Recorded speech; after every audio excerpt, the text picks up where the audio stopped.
ang Presidential Broadcast Service. Radyo Pilipinas. Radyo Publiko ng Bagong Pilipinas para sa Bagong Pilipino. Naghahatid ng mahahalagang balita at impormasyon na uugnay ng pamahalaan sa sambayanan. Tulay sa himpapawid ng serbisyo publiko. Radyo Pilipinas. Radyo Publiko. Ang boses ng Pangulo sa Iloilo. Radyo Pilipinas. 585 AM. Oras sa Radyo Pilipinas, alas 9 sa isa aga.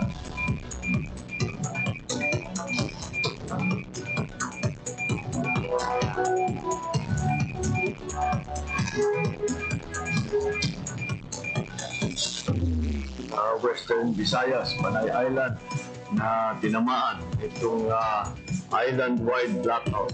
Ang pagsulot mo din sa Brazil watershed, Pinaka-purpose na ini para sa operation nato. we have that in collaboration with the department. I am again standing up. Mapigtahan ang ina freedom of expression. Office of Civil Defense naman po. Balita, issue, kag iban pa.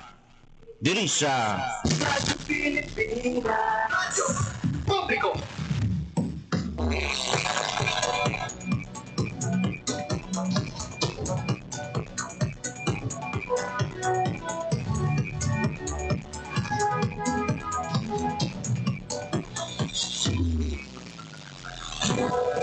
Mayugaga Pilipinas, Mayugaga Western Visayas, Sulaga Probinsya sa Iloilo kag kutob sa manabutan sa ngamon pagserbisyo.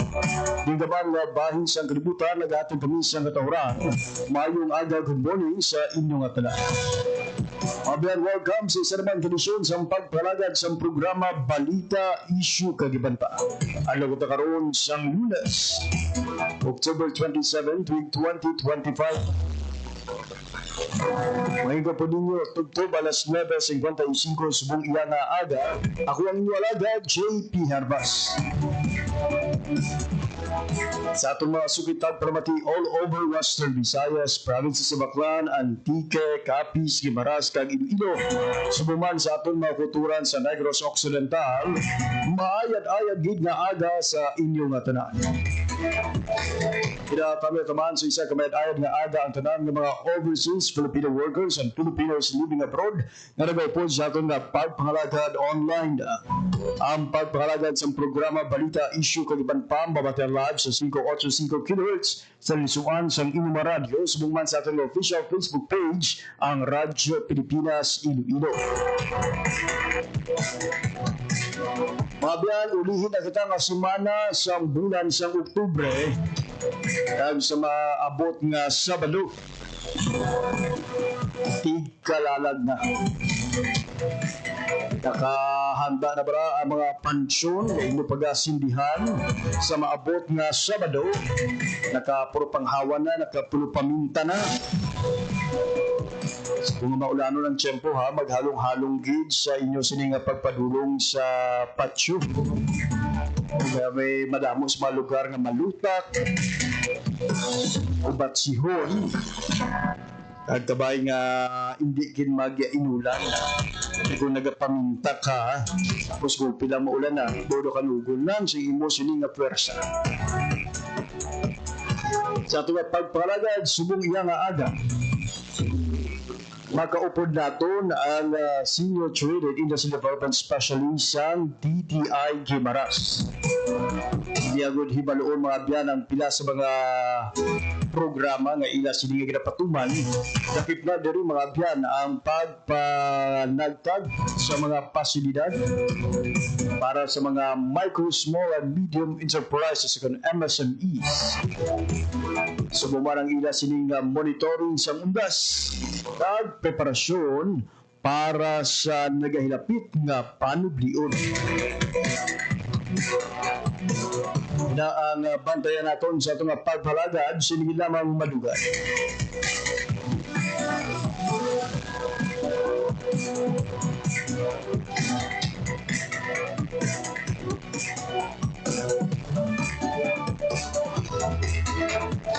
Sa sining oras mabiyan, antes kita magkuha sa mga updates gikan sa iba naton nga ahensya sa gobyerno. Check anay naton ang latest nga update gikan sa LTO. Musa ang preparasyon sa LTO, sumunod ginapit na ang tigkalalat. Kuha naton ang detalye sang balita sa report ni Janelle Baclay. Radyo Pilipinas. Radyo Pilipinas. Report. Jen, my morning. Jake, nag-deploy na sa assistance desk ang aton siniyang land transportation office no sa pila ka mga terminal diri sa may bahin sa syudad sa Iloilo in preparation sa selebrasyon sang nagahilapit nga piyesta Minatay sa bahin sang Iloilo Concesiones Terminal sa may distrito sang Haro mayara sing UNDAS 2025 assistance desk nga ginpahantang ang aton siniyang land transportation office no kay sige-sige nang ila siniya nga pagmonitor sa kadamuon sa aton sining mga pasahero. Mayara man sang random inspection na ginahiwat ang LTO sa nagkalain-lain nga mga terminal sa diin nga ginapangsaka nila ang mga bus, sikyaron ang mga signal light, wiper, roida sa mga salakyan no kag daw routine na ini sa tagsa mayara sing Fiesta Minatay. Ang katuyuan sang LTO nga mapasiguro nga hilway wala sang dako nga mga disgrasya nga matabo sa sining selebrasyon naton sa UNDAS ti Blow Bagets amo ang gina-remind sa aton sa aton siniyang Land Transportation Office sa tanan nga mga biyahe si karon gid ang mga parts ng salakyan kag mas maayo gid kon kondisyon sa pag-travel hindi lang sa mga naga-drive sa public utility vehicles kundi sa aton siniing mga private jeepneys kag mga kung private cars sa jeep no nga natalana magapatigayon yes ang pagbakasyon o kung mapauli sa ila sini nga mga kainlain nga mga lugar sa bahin sang Philippine Coast Guard normal pa man ang sitwasyon sa aton sini nga pagmonitor sang mga nagapanguna nga puerto diri sa may syudad sang Iloilo sa bahin sang Parola Wharf padulong sa Guimaras kag sa may area sang Negros Bacolod no Bacolod Iloilo City nga biyahe sang ferry boat ang gina-monitor man sa aton siniya nga Philippine Coast Guard as announced ang national headquarters nga starting subong iyang semana heightened alert na ang aton siniya nga Philippine Coast Guard in preparation sa UNDAS celebration Jay. Jen, isa sa mga concern naton sa tiyon sa tigkalalag kag siban pa nga mga holiday season ining pagidinutok sa masalakyan. May ara bala sa hotline ang LTO or LTFRB nga mahimo tawagan sa mga commuter the moment nga may ara sang overcrowded o kung pag sobra sa gintalana nga kapasidad ang ila sining ginasakyan nga mga pasahero nga o di pasahero nga mga salakyan. Sa bahin sang LTFRB no ti may ara gid sang kuntanawon naton na jeep no may hotline gid na nga daw compulsory sa aton sini nga mga salakyan kag naga ano gay na naka-imprint pa sa body bala sa aton sini nga taxi sa mga bus meron da nga call LTFRB may ara siya na dira nga hotline no ang aton siniya nga mga salakyan kay ti kung may complaint sa mga pasahero pwede nila da mapalabot sa sina ang mga ano no halimbawa kung may ara sing overpricing sa plete pwede man nila mareklamo sa aton siniya nga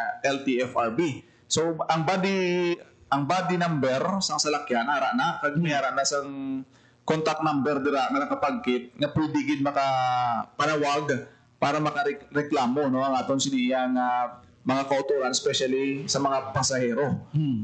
May ara sing Oplan Biyaheng Ayos nationwide initiative ang ining LTFRB nga ginlunsar sang sinigid lamang may kangtanan sa selebrasyon sang UNDAS no inigid papanaog ni LTFRB Chairperson Attorney Vigor Mendoza the second no ting katuyuan sini isikyaron sa bahin sa mga public utility vehicles tanan-tanan nga mga salakyan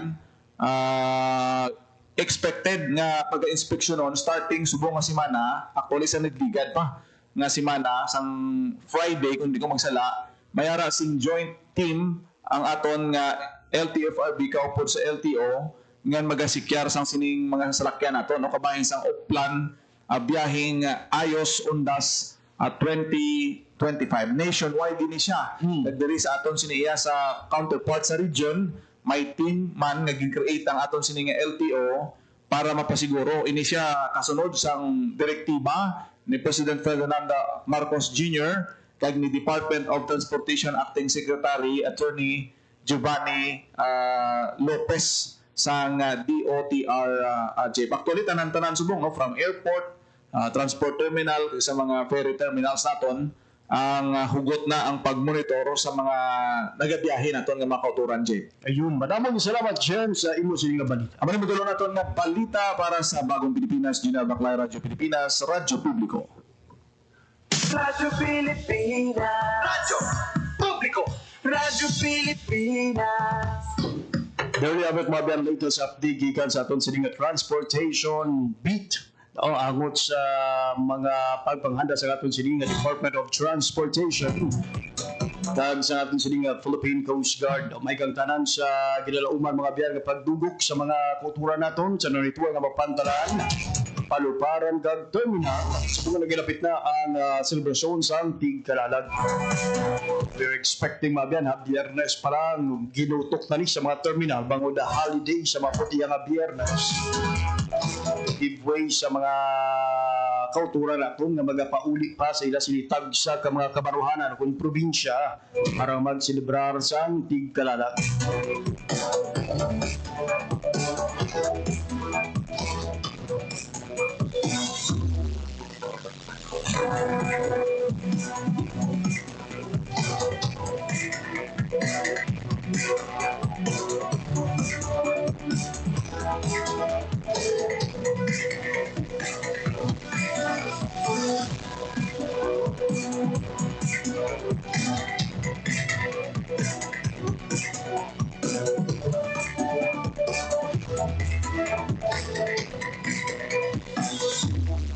Saman sa mga dapat nga i-check ilugid sa mga nagabiyahe sa puyang peak season. Kung sa mga nagilapit na ang Tigkalalag mga biyan. Moon may aras sa nagkaigo nga prangkisa ang inyo sining nga mga salakyan. Natuyuan sining nga masiguro mga biyan nga ang inyong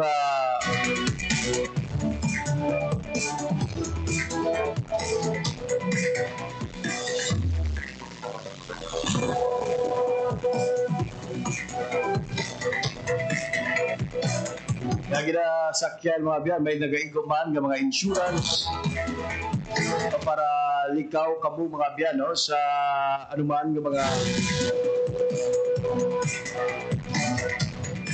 uninsured ng mga aksidente.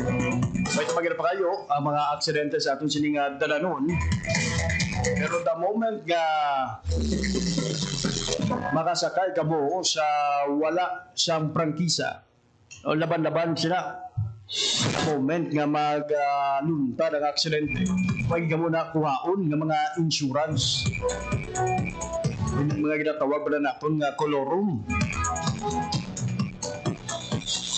parang problema gid no sa tion sa holiday season sa tion sa mga espesyal mga adlaw Angod sa handom sa iban nga makapauli gidayon kung makabalik sila sa ginhalinan.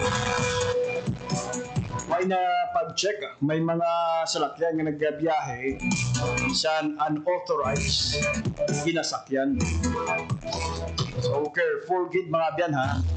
Kung nga madamo sa nagaluntad na aksidente sa dalan, mas maayo gid nga magsakay kamo sa mga lehitimo kag otorisado gid lamang nga mga salakyan. Alas 9:20 sa agi.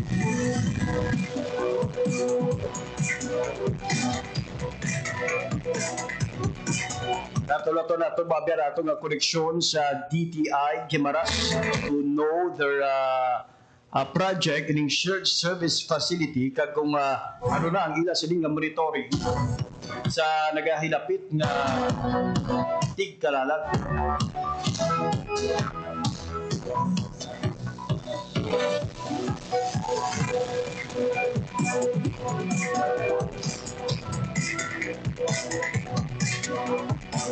Samtang pamatian ni mga karubabian, pila ka mga interviews naton sa mga nagabaligya sang mga kakanin. Nagsubong man sa nagabaligya sang bulak dali sa syudad sang Iloilo. Kamusta ang ila sila nga pagpanganda sa ginalooman pagdugok sa mga kauturan naton? Ila sila nga mga baligyaan subong iyang simana. Hindi malipod sa atong hibalo lakip sa mga tradisyon sa mga Ilonggo.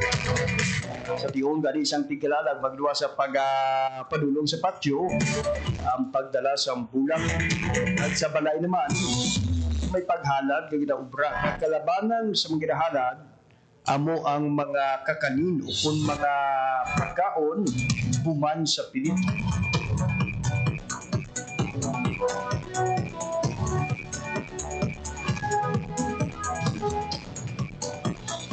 Nagkalay na ito mga biyana ang Pag-asa Iloilo mangin panyempo sa mga adlaw sang Lunes.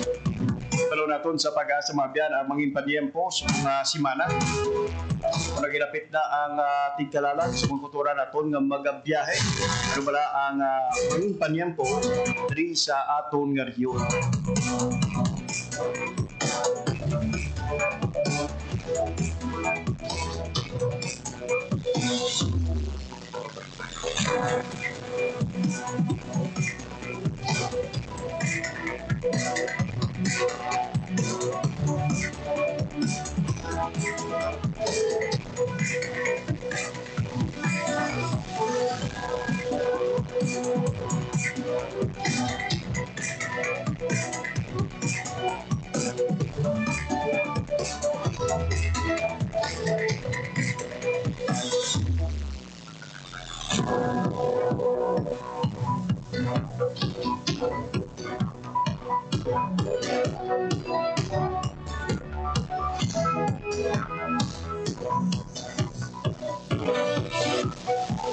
Oras sa Radyo Pilipinas, alas 9:23 na sa atas sa siling oras ko po daton sa piyak na linya si Sir Jeff Makiling sa DOST Pag-asa Pilipinas. Sir Jeff, good morning. Yes sir, may mga agad na ganito sa weather update sa Sabunga Adlaw, Monday, October 27, 2025. As of 7 a.m. today, ang ating mga binabantayan nga LPA ay nasa nga 200 kilometers northwest of Zamboanga City. Ang ini nga LPA naka-embed ini along the IDCC kung sa din ka-apekto sa Palawan, Visayas, and Mindanao. Kailan din ang ka-apekto sa extreme northern Luzon.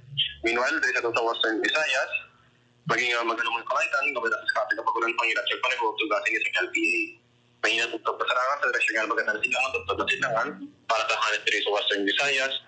Baka na itugtog pasarangan na ipas mga balot na diri sa atong katigatan. Pagka sa temperature na itong 31 degrees Celsius, ano nagabot lang, 5:40 a.m. Hanggang magatulog din siya, 5:27 p.m. sa sa gabi. Kaya mga ulit sa update ngayon tayo ng conversation, Oxler Mahina, magkakalaman. Sir Jeff, may we know ang ining ginabantayan karong nga low pressure area. Anong kadako ang tsansa maging isa ini ka bagyo? Eh sir, as of now sir, ano po pa, hindi nga chance ang iyang possibility na mag-form into bagyo sir. But as to our weather condition, sir, sa Western Visayas, especially nga naghilapit na ang tigkalalag and we're expecting people from other places to visit sa ila sa mga tagsa ka mga lugar. May we know, sir, anong lauman naton nga panyempo sa masunod nga duha tugtog tatlo kada? Yes sir, bali as of now, based on atong ginanan mga weather condition, medyo magalaw na. So expect natin, possibly within the next following days, maging magandang nga kalangitan. Pero inapanan ba, magyapag na yung mga possible na changes sa mata po sir, if ever sa sunod ng mga ilugas, depende sa atong weather condition. I see. As we speak, sir, wala pa man kita sa ginapananaw nga heavy rainfall advisory for our residents diri sa Western Visayas. Yes sir, as of now sir, may yung mga pataas nga heavy rainfall advisory dito sa parte sa mga ticket, pero ilan taon na magyapon, may paarak yun na mga changes. As of now, ginanan na dito sa may pahinsan Aklan, dira ang may pasok na mga mabunod na mga pagkatupa sa oras, particularly na din sa may parte norte ng Aklan sir. And for info lang sir, no, for those who are poor in geography, ano nga mga area sir ang Northern Aklan? Yes sir, bali ang ginahanap natin ang possible na mga, or rather ang mga may pagtupa sa mga ulan dito sir, dito sa bahin sa projects at or rather sa municipality kang Malay, Labas, Ruang,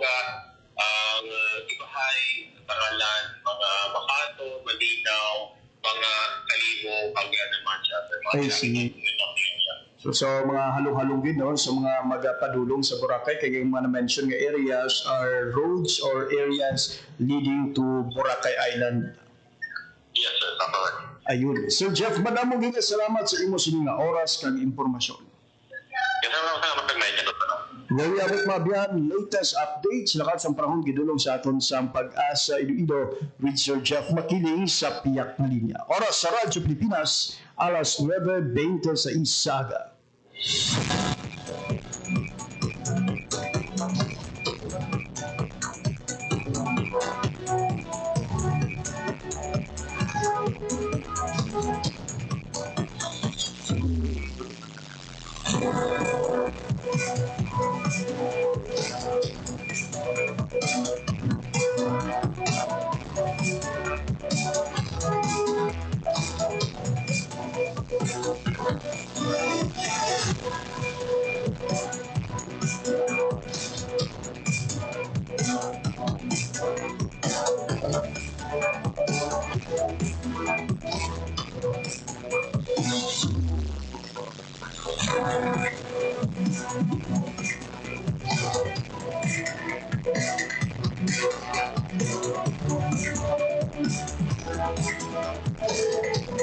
So maghalong-halong din mga ben ha sa mga kauturan natin na magapadulong sa probinsya sa Ngaklan, particularly those who are planning na lagaw-lagaw anay sa Isla Sang Boracay.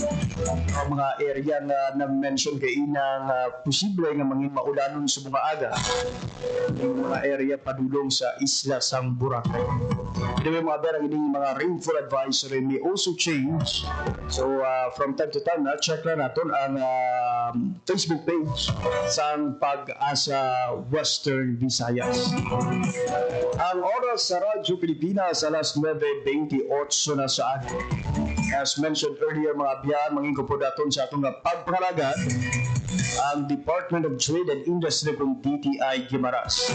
Partikular na mangingko po natin to share with us ang pila ka mga practices kag subong man pila ka mga aktibidad sa nasabing iyang opisina si Ma'am Nesjen Rhea Zerudo, ang Senior Trade Industry Development Specialist sa DTI Guimaras. Ma'am Nesjen, kaupo natin via Zoom. Mayong aga gid ma'am and welcome sa pagpangalagan sa programa Balita Isyo Kagiban pa. Good morning, good Sir JP. Kag sa nagapamati sa mapag-boom ninyo nga station o mga Radyo Pilipinas dito sa Iloilo. Ma'am Nes, for most ma'am, we heard no nga sa sining karon lang maging turnover kamo nga shared service facility, but for those nga first time mabatian ang SSF o kun ang shared service facility, ano bala ang SSF?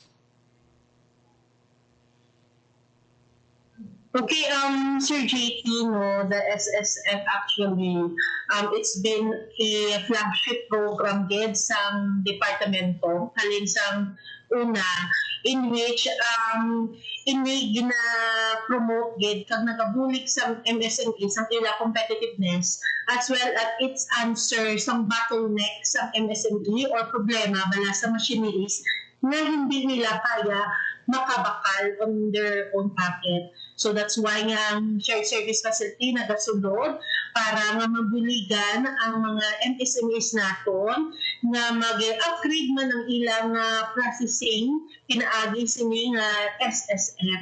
So ini halin siya sa kung gusto pag nila mabalaan isa-isa i-share ko Sir JP no ang din siya makita nga department order, ini siya makita sa department order 24175, makita man ini siya sa website sa DTI main page, web page Sir JP. So amo ni siya ang SSF. Ayun. Bali ma'am sa idalom sa SSF o Shared Service Facility Program, ang DTI mismo ma'am ang nagabakal sa mga makinarya, mga equipment na pagagamiton sang aton sini nga mga micro, small, and medium enterprise. Yes, corrected Sir JP, no? Ang opisina ang nagka-procure sang amo ini nga machinery, pero may ara kita ginatawag ng proseso paano nila ini nga makuha.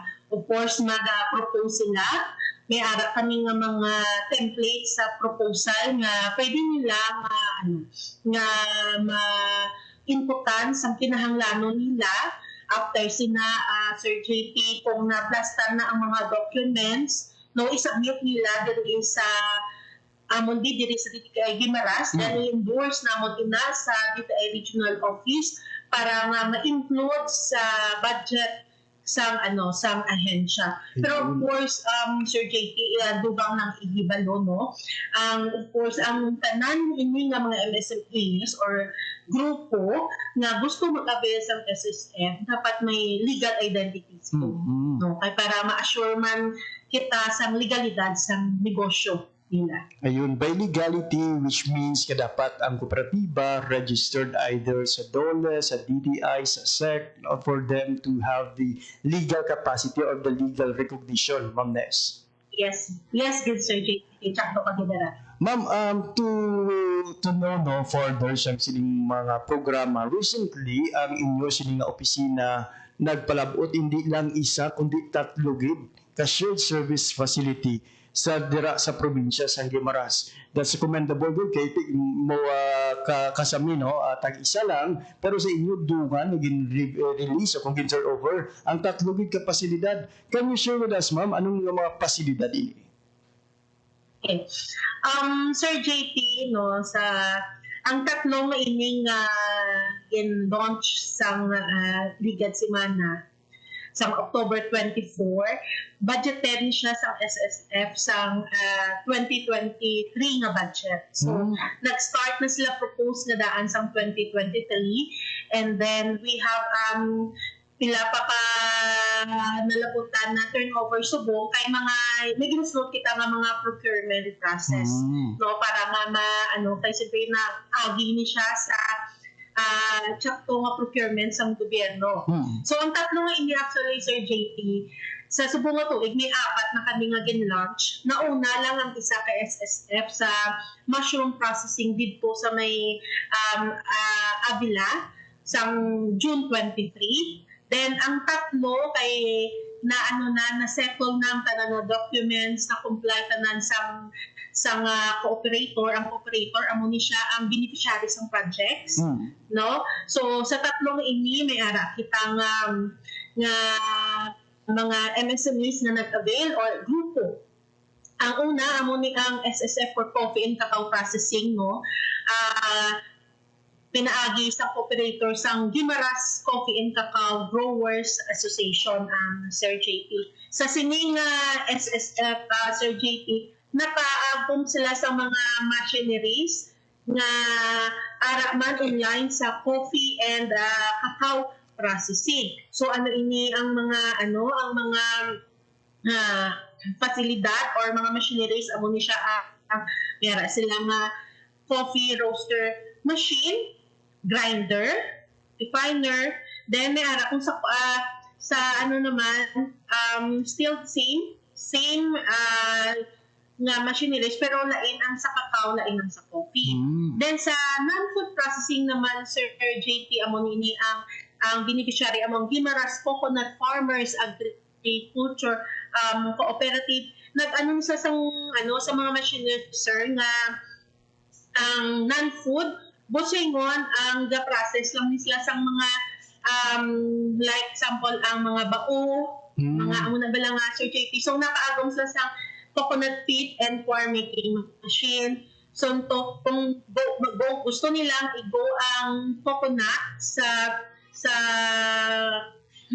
souvenirs day, kung other nga items no non-food, may ara man sila nga table.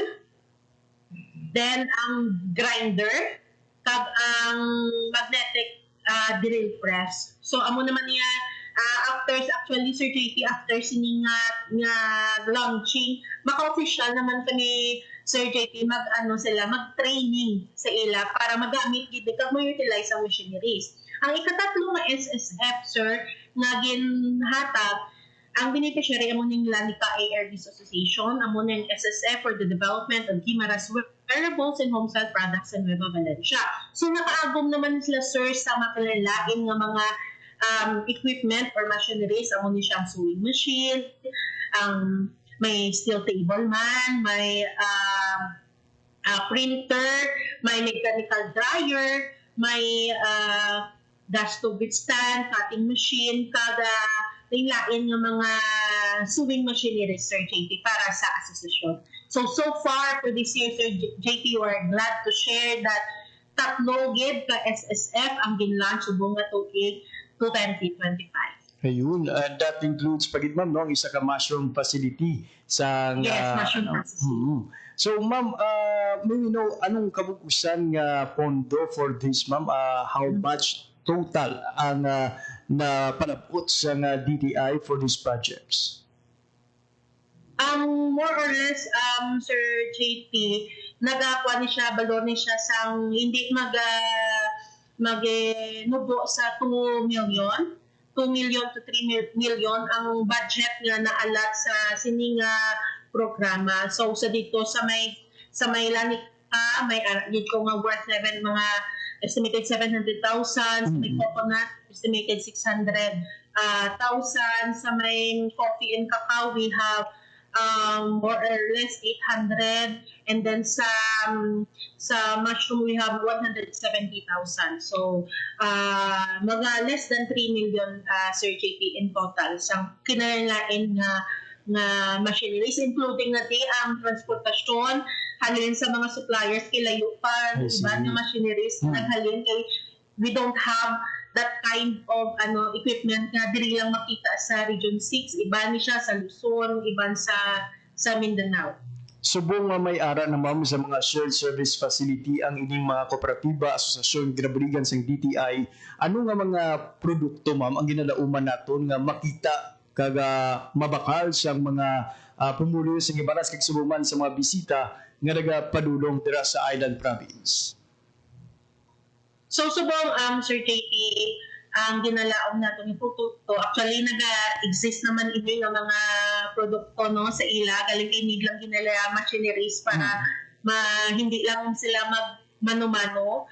So sa may lani kami ara sila mga bags, hand-weave bags na available sa SSF on mushroom processing. May mga na sila na, may mga mushroom protect, mga mushroom chips nga available, even the fresh mushroom. And then for the coconut, ginalaom namon after sa mga series of training nga ini nga mga bunot, ini nga mga coco shell, mga non-food nga parts sang coconut enhance namon mga product development para maaras lang ang mga souvenirs na diri lang makita sa Gimaras. And then of course sa coffee and cacao processing, nagka-process naman sila sa mga chocolate, sir, but then they don't have the capacity to process ang volume nga parts sang coffee and cacao. So diri naman ni magasulod nga kabay pa no, maglag po ng volume kag hindi na sila magmano-mano nga hindi na per kilo or per gram ang pag-process nila kundi volume na. Ayun, kabay pa nga ang ini nga mga shared service facility will also resort no sa pang-export na nga volume sa aton sini nga mga kooperatiba dira sa Gimaras. Ma'am, as we speak, pila na ka shared service facility ang napatukod sa DTI dira sa probinsya sa Gimaras? So far, sir, we have 7 nga shared service facility. But then, this shared service facility, sir, na turnover na previously 2013 to 2014 pa mga projects. So nag-start kita sa una sa hot water treatment sa SSF sa Paho. No, dito ang start sa hot water treatment. So nag-hatag DTI Gimaras ang hot water treatment facility, including ni ang mga surudlan kag other nga mga equipment relative to the hot water treatment. Doon po may ara kita sa may business resource center sa probinsya ng Gimaras na napang turnover naman ini. No, amo ni ang mga naghatag kita sa mga computers para sa SMS. Siyempre sa amo ko nga chimpo, hindi pa tanan, may mga laptop, may mga computers, mga photocopying machine.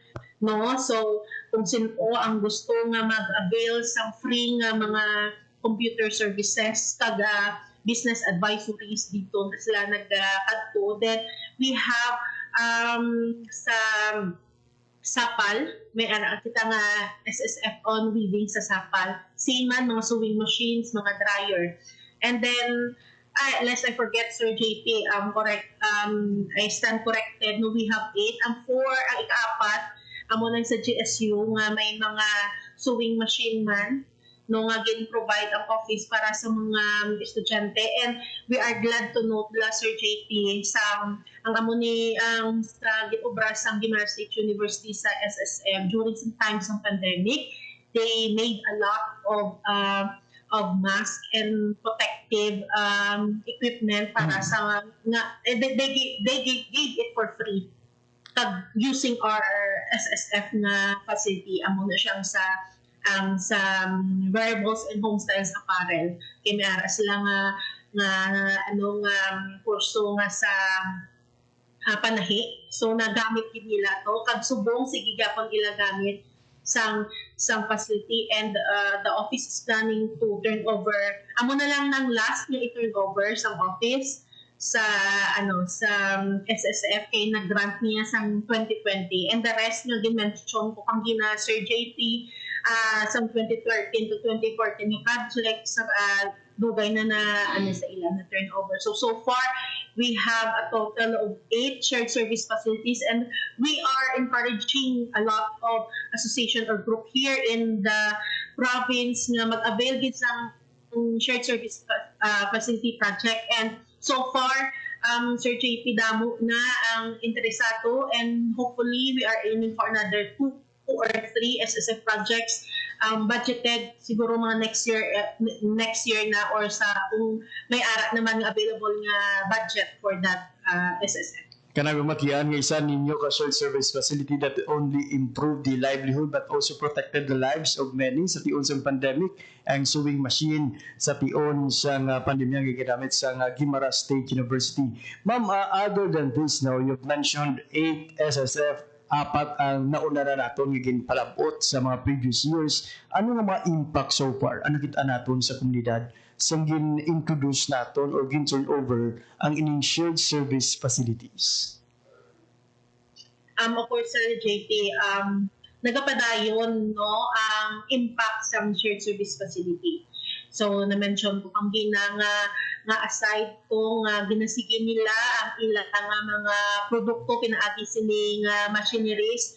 So, kumbaga may ara man sila social responsibility sa ilang mga palibot. Ang mga mention ko gina sa JSU. Damo nabuligan ng mga beneficiaries under them. Kaya hindi na sila yung magbakal sa machineries individually. They can use it sa ilang area, the SSF. Diyan to ang mga farmers sa village, ang just last time no nag-ara kami monitoring sa i-share ko lang Sir JP sa SSF ito sa mushroom, nagamit nila ang dryer, sir.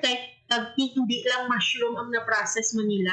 Actually, that's food grade. So, ini nga products nga pwede nila ma-dry na ka-training kami to sa ila, sang fruit drying, pinaagi atong SSF. So, nakita nila nga hindi lang sa amuning nga specific nga product ang pwede nila magamitan.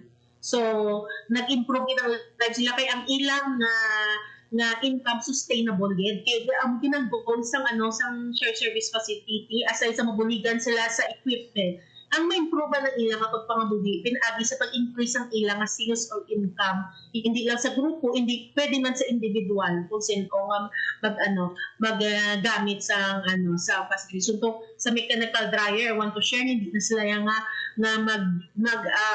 mag-air dry or sun dry sang ilang mga pandan leaves dito sa may wearables and homestyles ng SSF. They have mechanical dryer. So ma-shorten man ang time sa ilang pag-drying sa raw materials, in which kung mag-shorten ang time, damo mo-produce nila nga products. Kung damo mo-produce nila nga products, madako man ang ilang income pinaagi sa pag-receive sa mga bulk orders. So aside nagadako ila sales income kanami lang kay mabatian naton nga tungod sa facility nagaugyon man mismo ang mga miyembro sa asosasyon, hindi na sila matak-matak.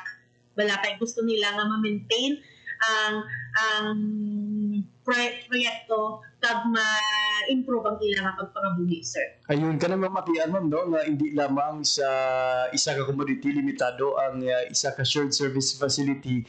It also leads to the opening of exploring sa ibang pa ng mga commodity kang isang SSF ninyo for the mushroom production. Ma'am, before I proceed sa next topic natin, ang inyong pag-monitor sa UNDAS, let me clarify lang. Kapag kaina na-mention ninyo that ang pag-turnover sa shared service facility ginapaagi sa mga kooperatiba. But let me know kung ang ordinaryo, non-members sa kooperatiba may also avail the services of the shared service facility. Yes, sir. Pwede gid sila pagamit.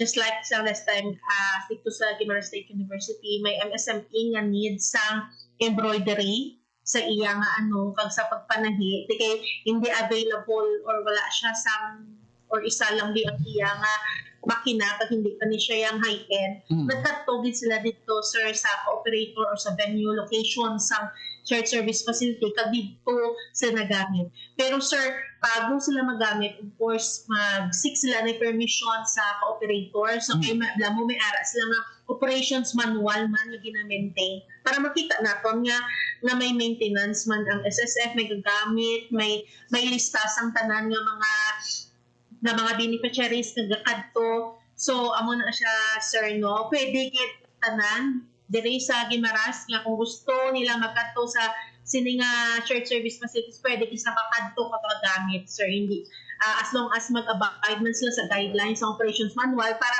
malitawan natin maguba man ang equipment kag hindi mabulayan ang operator sa monitoring as well man sa amon sa opisina. Ayun, kabay mag-iingin inspirasyon man ini si iban pa nga mga MSMEs no sa probinsya sa Guimaras nga mag-upod sa mga kooperatiba para mas madamo pagid nga benepisyo ang ila sini nga maangkon. Ma'am, let's talk about the UNDAS monitoring. Pila gila makadaw na bilin magatigkalalag na. Kamusta ang monitoring sa DTI Guimaras para sa UNDAS? So, sir, ang regarding sa UNDAS, no, I think, sir, hindi ako ang right nga person to share what kind of monitoring sa UNDAS. But then, rest assured, sir, that the province of provincial office magatuman sang layis ang national office kasi regional office kung paano namon ma-monitor ang mga kinanglan namon nga inline man sa jurisdiction sa DTI. Ilapit na lang gid man tuod, sir, ang UNDAS this week to nagakuan. But then may ara kami nga DTI monitoring officer, sir, sa office nga kung ano ang ara sa amon nga jurisdiction, ga-monitor gid kami, sir, sang kinanglanon para sa sa probinsya. Ayun. Ma'am, sa panublion naman, we are expecting more products from Guimaras to join this year's panublion. Yes. Kamusta, ma'am, ang inyong pagpanghanda para sa karon nga tuig nga panublion? Kinatala naman nga hiwaton sa masunod na nga simana. Yes. Actually, sir, madam, salamat sa pagpumangkot sa preparasyon sa Guimaras panublion. Kanami lang, sir, kay subong panublion ang amon nga MSMEs diri sa Guimaras nagprepara gid sa sining kahiwatan. It's a yearly regional trade fair and it runs for more than mga 2 decades na, sir, ang panublion. So ang Guimaras naga-join sini.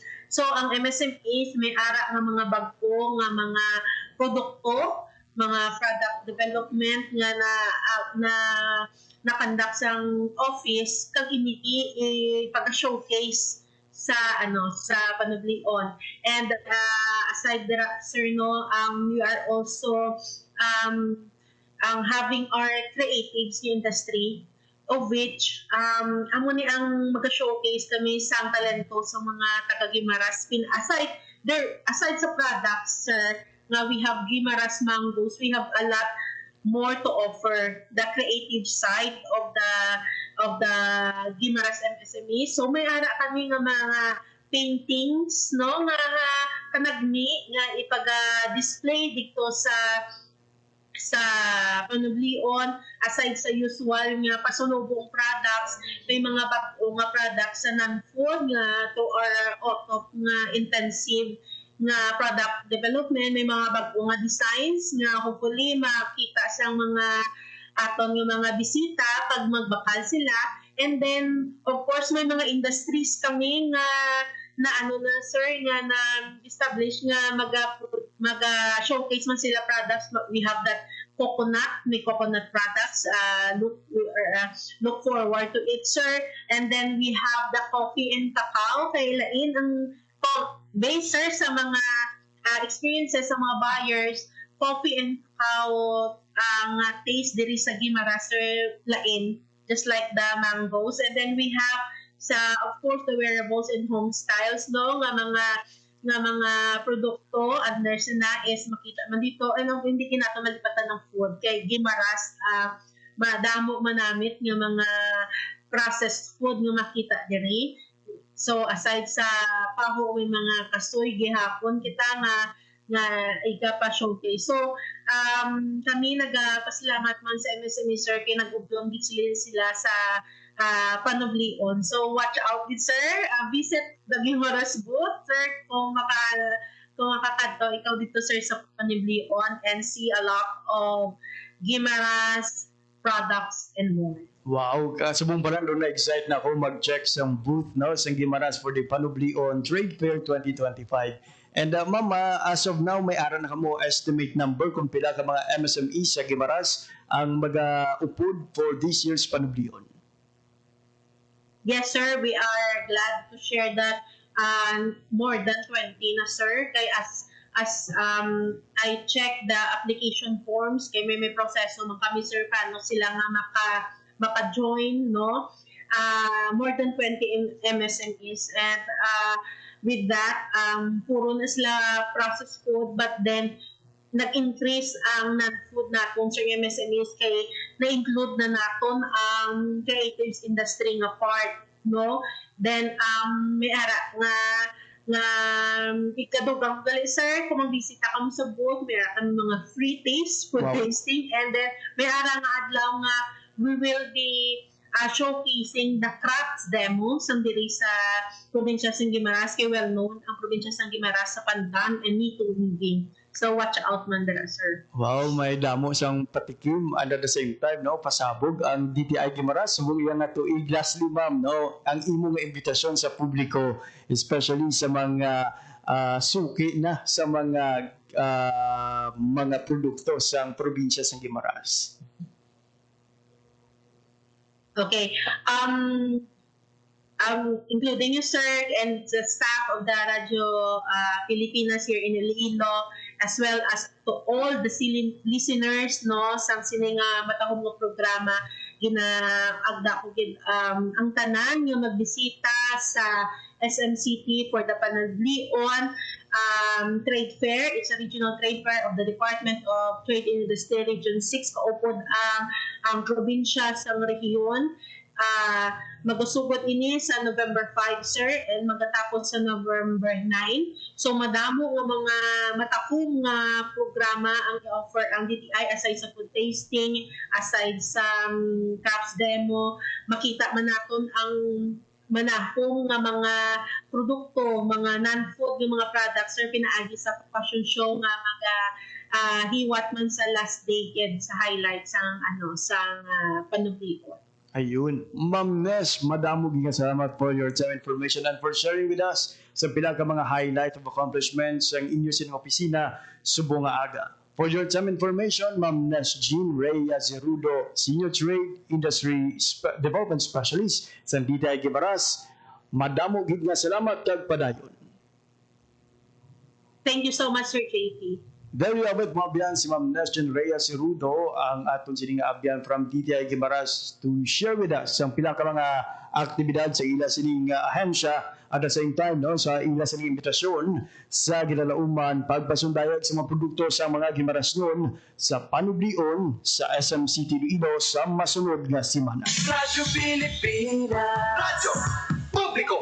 Radyo Pilipinas. Para sa Radyo Pilipinas, alas 9:55 sa aga. Wala kita sa oras kinabilin sa atong sininga pagpalagad. Diri na gilamang ko tumatong edisyon sa mga adlaw sa Lunes, Oktubre 27, 2025. Sa halagi lamang sa akong mga katumang teknikal, Mr. Alan Defante sa studio. Kag Mr. Vermora Ventura sa transmitter. Ako naman ang inyong ginalaga, JP Herbas. Madamo nga salamat sa inyong pagpamati. Maayong aga, Pilipinas. Balita, issue, kag iban pa. Diri sa Radyo Pilipinas. Radyo Publiko. Radyo Pilipinas. Ang inyong tulay sa himpapawid ng serbisyo publiko, ang Presidential Broadcast Service, Radyo Pilipinas, Radyo Publiko. Radyo Pilipinas. Radyo Publiko. Kinilala ng pang-international at prestigyosong Asia Pacific Broadcasting Plus Awards 2025 para sa kategorya ng Government Streaming. Ito ay dahil sa epektibo nitong pagsasanib ng mga tradisyonal na media tulad ng telebisyon, radyo at print para masabayan ang mabilis na pagtinog ng mundo ng digital at social media tungo sa mas epektibong paghahatid ng mahahalaga at napapanahong mga impormasyon sa mamamayang Pilipino. Kinilala rin ang Radyo Pilipinas dahil sa patuloy na pag-akyat ng rating. Ngayon ay matatag sa pang-4 na pwesto sa Mega Manila ayon sa pinakahuling Nielsen Radio Audience Measurement Survey. At sa social media, nakamit ang mahigit 2,000% pagtaas ng bilang ng mga sumusubaybay sa Radyo Pilipinas page sa unang bahagi ng 2025. Patunay ito na ang inyong Radyo Pilipinas Radyo Publiko ay tunay na kaagapay ng inyong pamahalaan sa paghahatid ng serbisyo sa mga mamamayang Pilipino. Mula sa aming lahat, sa ngalan ng inyong pamunuan at mga kawani ng Presidential Broadcast Service, kasama ang inyong mga himpilan ng Radyo Pilipinas sa buong kapuluan. Maraming salamat po sa inyong lahat, sa inyong pagtangkilik at pagkilala. Radyo Pilipinas. Radyo Publiko. Radyo